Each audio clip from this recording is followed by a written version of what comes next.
अस्सलामुअलैकुम सामीन 20 ज़िलहिज्जा 31 जुलाई है। हमारी ख़बर का उन्वान है एटीएम से रुपए पैसे निकालने हो गए महंगे। ख़बर थोड़ी तफसील से सुने।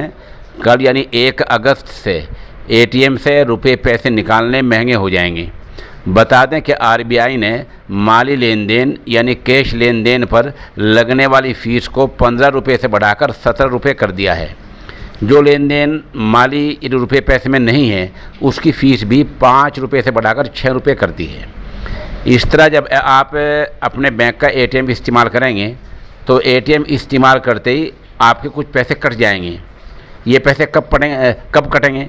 मिसाल के तौर पर आपका एटीएम है पंजाब नेशनल बैंक का या स्टेट बैंक का है, आप उसे इस्तेमाल करते हैं दूसरे कहीं एटीएम में जाकर।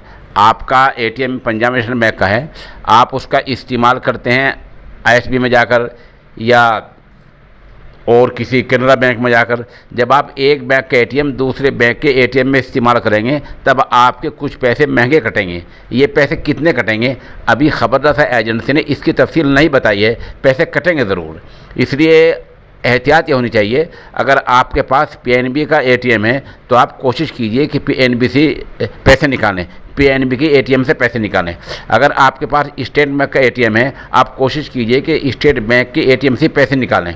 अगर आपके पास आईसीआईसीआई बैंक का एटीएम है आप कोशिश कीजिए कि आईसीआईसीआई बैंक के एटीएम से आप जो है पैसे निकालें। एक बैंक के एटीएम लेकर दूसरे बैंक के एटीएम में जब भी आप पैसे निकालने जाएंगे, 1 बार जाएं, 2 बार जाएं, 10 बार जाएं, 20 बार जाएं, तभी आपके कुछ पैसे कट जाएंगे और ये पैसे जो अब तक कटते थे उससे ज़्यादा महंगे कटेंगे। ये ऐलान आईसीआईसीआई बैंक ने भी कर दिया है, स्टेट बैंक ऑफ इंडिया ने भी कर दिया है और तमाम बैंकों का ये पैसे कटना कल से 1 अगस्त से लागू हो जाएगा।